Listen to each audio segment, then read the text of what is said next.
இந்த வீடியோவில் நம்ம எதை பற்றி பார்க்க போகிறோம்னா டிஎன்பிசி குரூப் 4 எக்ஸாமான ரிசல்ட் சமீபத்தில் வெளியானது.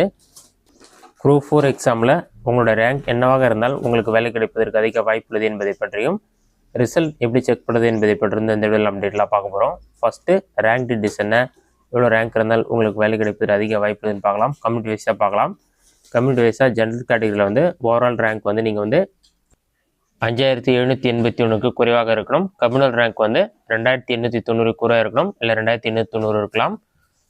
அடுத்ததாக பிசி கம்யூனிட்டியாக இருந்தால் ஓவரால் ரேங்க் வந்து 4942 இருக்கணும்.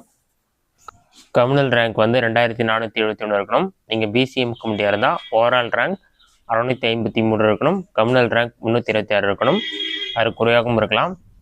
எம்பிசி டிஎன்சி கம்யூனிட்டியாக இருந்தால் ஓவரால் ரேங்க் வந்து 3730 இருக்கணும். கம்யூனல் ரேங்க் 1865 இருக்கணும்.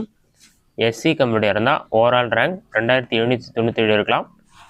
கம்யூனல் ரேங்க் வந்து 1399 இருக்கணும். இங்கே எஸ்சிஏ கம்யூனிட்டியாக இருந்தீங்கன்னா ஓவரால் ரேங்க் 559 இருக்கலாம். கம்யூனல் ரேங்க் வந்து 280 இருக்கலாம். எஸ்டி கம்யூனிட்டியாக இருந்தால் ஓவரால் ரேங்க் 186 இருக்கணும். கம்யூனல் ரேங்க் 93 இருக்கணும்.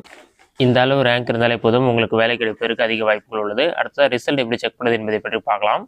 அதில் கூகுள் சர்ச்சில் போயிட்டு டிஎன்பிசின்னு சொல்லி டைப் பண்ணுங்கள்.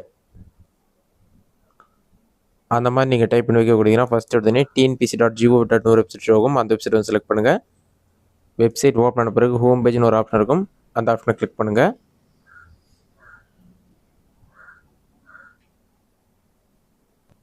ஹோம் பேஜ் ஓப்பன் ஆன பிறகு பாட்டமில் ஸ்க்ரோல் பண்ணிங்கன்னா மெனு இருக்கும். மெனு ஆப்ஷன் வந்து கிளிக் பண்ணுங்கள்.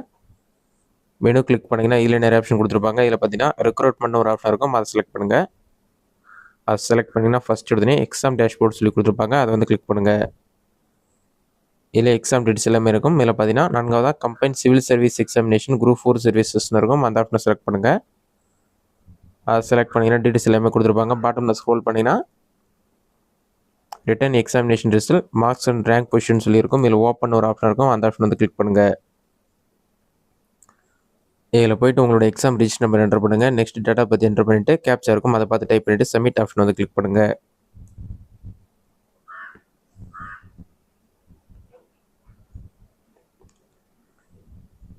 அதை என்டர் பண்ண பிறகு சப்மிட் ஆப்ஷன் வந்து கிளிக் பண்ணுங்கள்.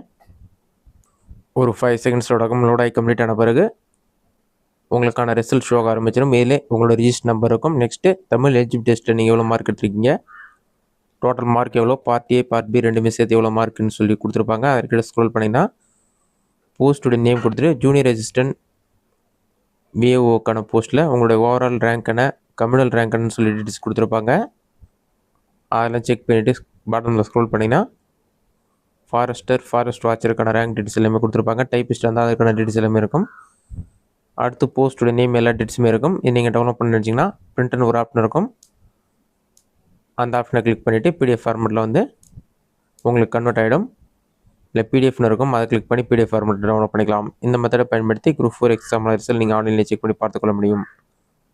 இந்த வீடியோ உங்களுக்கு யூஸ் ஆக நினைக்கிறேன். இந்த வீடியோ பிடிச்சிருந்தா லைக் பண்ணுங்கள். வேறு சின்ன விடுவதுனா கமெண்ட் பாக்ஸில் கமெண்ட் பண்ணுங்கள்.